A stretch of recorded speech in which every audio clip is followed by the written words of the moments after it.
মুখ্যমন্ত্রীর আশ্বাসে চিড়ে ভেজেনি। শিক্ষামন্ত্রীর সঙ্গে বৈঠকের পরও আশ্বস্ত হতে পারছেন না। তাই হকের চাকরি ফিরে পাওয়ার পথ খুঁজতে পথকেই বেছে দিয়েছেন চাকরিহারা শিক্ষক ও শিক্ষাকর্মীরা। এসএসসি দপ্তরের বাইরে চলছে অনশন। বৈঠকে কিচ্ছু হয়নি, একবারে ওটা একটা ললিপপ। যোগ্য অযোগ্যর তালিকা প্রকাশ করতে কোনো আপত্তি নেই এসএসসি। শুক্রবার প্রায় 2.5 ঘন্টা ধরে চাকরিহারাদের সঙ্গে বৈঠকের পর জানান শিক্ষামন্ত্রী। তারপরেও আশ্বস্ত হতে পারেননি চাকরিহারা যোগ্য শিক্ষকরা। চলছে অনশন। খুকুমনি হার্বাল লিকুইড সিঁদুর তুলসী ও চন্দনের গুণে সমৃদ্ধ। এটি ত্বকের পক্ষে যেমন সহায়ক, ব্যবহার করাও তেমনই সহজ। যোগ্য যারা আছেন, আমরা রায় পুনর্বিবেচনার জন্য প্রস্তুতি নিচ্ছি। সকলে অংশগ্রহণ করুন। এই সপ্তাহের মধ্যেই আমরা মামলা সুপ্রিম কোর্টে করার জন্য প্রস্তুতি নিচ্ছি। 10 অক্টোবর 2022-এ আবেদন করে দীপঙ্কর সাহা বলে একজন গণিতের চাকুরি প্রার্থী। ও 2016 সালে পরীক্ষা দিয়েছিল, প্যানেলে আসতে পারেনি। তখন এই মর্মে সে আরটিআই করে এবং 29 মার্চ 2023-এ সেই আবেদনের ভিত্তিতে ফলাফল তার হাতে দেওয়া হয় এবং তার সঙ্গে ওএমআর কপি ছিল। তাহলে এখন দিতে আপত্তি কোথায়? জীবিকা বাঁচানোর লড়াইতে নেমে আক্ষরিক অর্থে এবার জীবন বাজি রেখেছেন চাকরিহারা যোগ্য শিক্ষকরা। চাকরিহারা শিক্ষকেরা তারা রাস্তাতেই থাকবেন বলে সিদ্ধান্ত নিয়েছে। পথে থেকে পথ খোঁজার চেষ্টা করবেন। চাকরিহারা শিক্ষকেরা যাদের একেবারে ভবিষ্যৎটা অনিশ্চিত হয়ে পড়েছে, তারা অবস্থান করছে। রাস্তায় নামছি, আমরা বাধ্য হয়ে নামছি। 26,000 চাকরি বাতিলের দায় কার? এ নিয়ে তুঙ্গে চাপানোতর। এদিন এ নিয়ে প্রথম মুখ খোলেন অভিষেক বন্দ্যোপাধ্যায়। সমালোচনা করেন বিরোধীদের।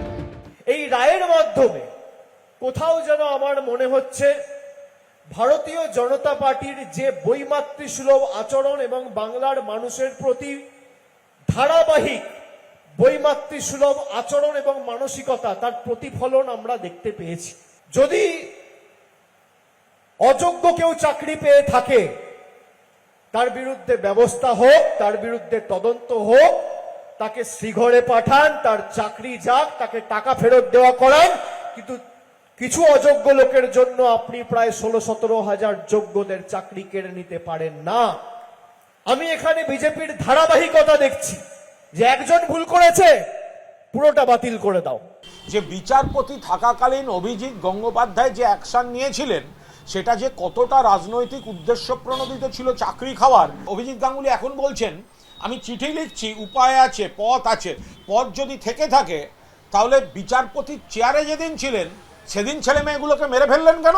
এর কৈফিয়ত শুধু অভিজিৎ গাঙ্গুলিকে নয়, এর কৈফিয়ত অভিজিৎ গাঙ্গুলি যে দল করেন সেই দলের নেতাদের দিতে হবে। সুপ্রিম কোর্টের রায় যারা বিপদে পড়েছেন, মমতা বন্দ্যোপাধ্যায় এবং সরকার তাদের পাশে আছে। তো বিকাশ ভট্টাচার্য কি বলছেন?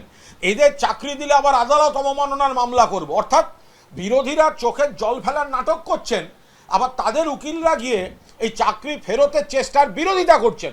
দুমুখো সাপের রাজনীতি করছেন এই বিরোধীরা। পাল্টা জবাব দিয়েছে বিজেপি। 2 বছর 6 মাস সময় পেয়েছিলেন জমা দেওয়ার জন্য। তো এতদিন প্রশ্ন হচ্ছে, এই জমা দিতে কে বাধা দিয়েছিল? তাহলে শিক্ষামন্ত্রী শুধু এখন বলছেন আমরা 21 লক্ষ না 22 লক্ষ করে চেক করে জমা দেব, তার সাথে শিক্ষামন্ত্রীকে এই প্রশ্নের উত্তরও দিতে হবে, এতদিন দেননি কেন? কার কথাতে দেননি? কেন দেননি জমা? হকের চাকরি হারিয়েছেন, দিন রাত কাটছে রাস্তায়। এদিন অনশনকারীদের সঙ্গে দেখা করেন অধ্যাপক এবং আমরা আক্রান্ত সদস্য অম্বিকেশ মহাপাত্র, ঐশী মুখোপাধ্যায়, পার্থপ্রতিম ঘোষ, সত্যজিৎ বৈদ্য, এবিপি আনন্দ।